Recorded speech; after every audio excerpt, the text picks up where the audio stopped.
There are a million videos out there telling you to craft a perfect, squeaky clean protagonist, but that's a total lie. A perfect hero is a boring hero.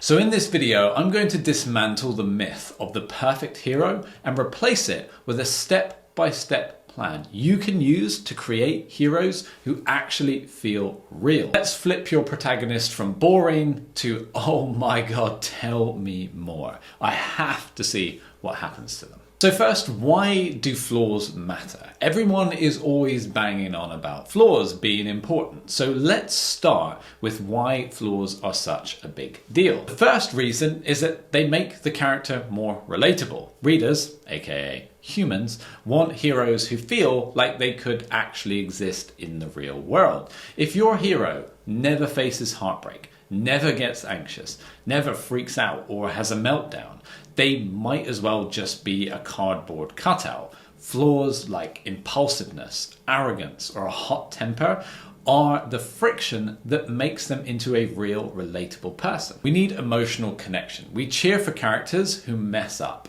Do you want to see the hero who just glides through every single situation with no problem? Or do you want to watch them struggle, sweat, question their sanity at times before they have that breakthrough? Hard struggles will equal big payoffs, which equals genuine emotional investment from your readers. Now, the other reason is flaws aren't just a garnish. They're the spicy sausage that makes your plot sizzle. The hero's insecurity can spark a bad call that endangers their whole team. Their cockiness might land them in a trap, and that tension keeps pages turning. A great case in point is Tony Stark. Big man in a suit of armor. Take that off, what are you? Genius, billionaire, playboy, philanthropist.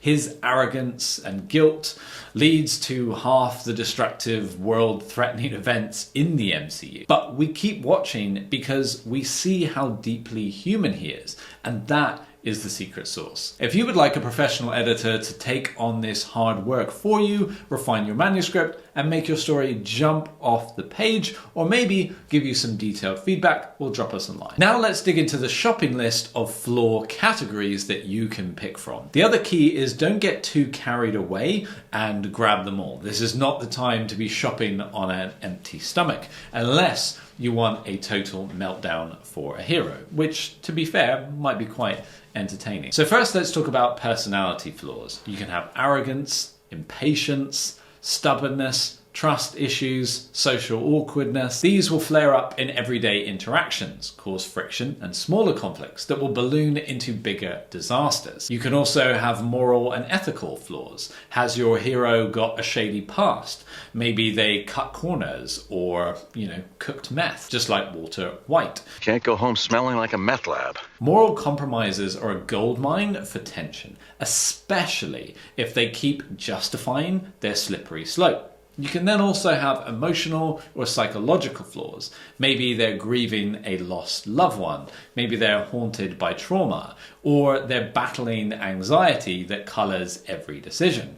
If readers feel that pain, it's a direct route to empathy. You can also have skill-based flaws. So your hero might be physically weak, or they might lack crucial knowledge, or maybe they're too reliant on others. So then boom, you can cue the training montage or the humiliating trial by fire. Growth or repeated failure will then ensue. And a crucial tip here is to resist the urge to load your protagonist with every flaw under the sun. You need to pick one or two that really matter to your central conflict. That's how you craft a flaw that's not just there for drama, but actually shapes the story. Next, we need to incorporate internal struggles and moral dilemmas. So now that we have our hero's big, gnarly flaw, now what? Well, you weave it into internal struggles and moral dilemmas that really put the screws to your protagonist in all the worst ways. You need to set up the internal conflict early. Don't wait until chapter 23 to show your hero's flaw. Let it torpedo their job interview, sabotage a relationship, or cause them to lose a big opportunity right out of the gate, and make it sting. A good example might be a hero who's too proud to ask for help, so they skip back up for a mission, and then guess what? everything explodes in their face. And now they're reeling with guilt and probably picking shrapnel out of their hair. Kill for some armor right now. You're right, we need backup. Yeah. You also want to raise the stakes with moral choices.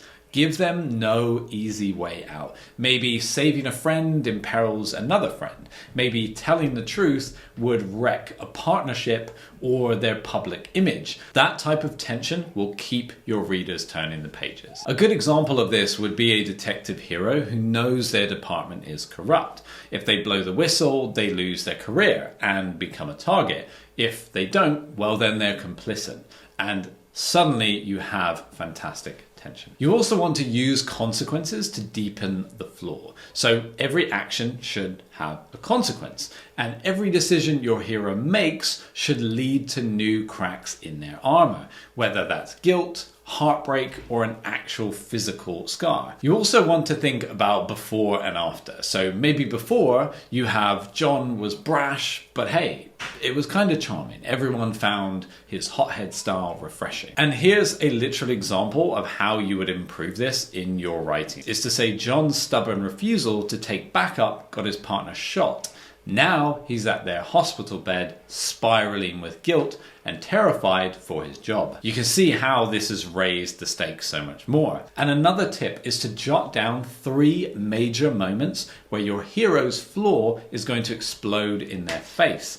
This way you'll have a clear roadmap for how the flaw drives the story. Now, I've really sold you on how flaws are fantastic, but we also don't want a hero who stays stuck in this hamster wheel of self-sabotage, which is where the growth arc comes in. So of course the initial state for your hero is that they are a total mess, or at least messing up repeatedly because of this flaw that they have. So you need to let them be in denial, or let them think it's not really a big deal.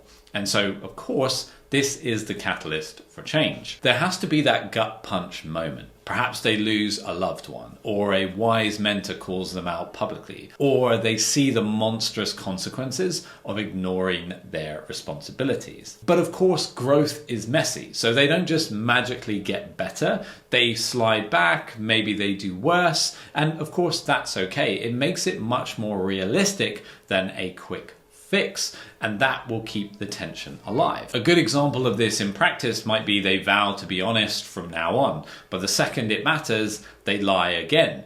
And now they're much, much deeper in the hole. This is the chef's kiss of tension. You also want the resolution or ongoing struggle. So by the end, your hero shouldn't be squeaky clean perfect, but they should show real progress. If everything is just magically solved, your readers will probably roll their eyes. If they're still hopelessly flawed, then it might feel very anticlimactic. So you have to strike a balance between the two. A real world example would be Katniss Everdeen. She's just trying to keep her sister alive at first, and eventually she's stuck shouldering a revolution which she never asked for. Now, she's not Miss Perfect by the end, but she's grown into someone who can face that massive responsibility. So perfect, no.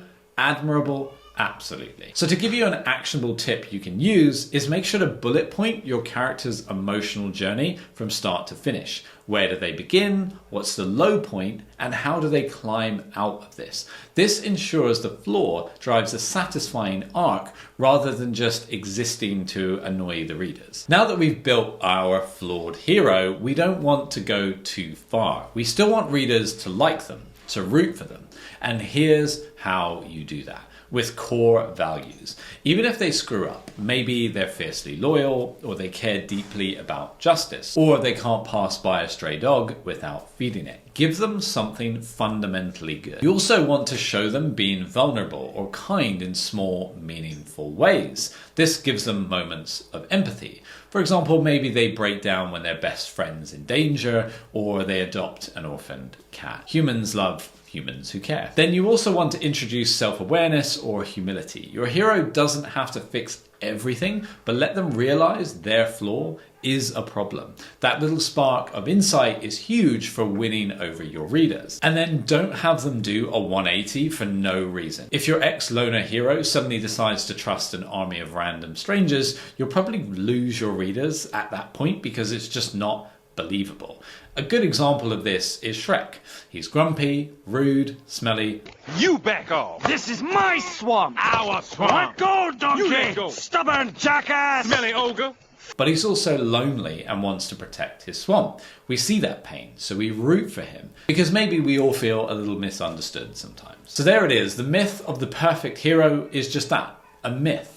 Real heroes have scratches, dents, and sometimes a mountain of issues. But that's what makes them jump off the page and into your readers' hearts. Let me know in the comments down below which of these tips you found most useful and will be implementing in your writing. And YouTube will now be recommending another one of my value-packed writing videos just here. So go ahead and watch that video next.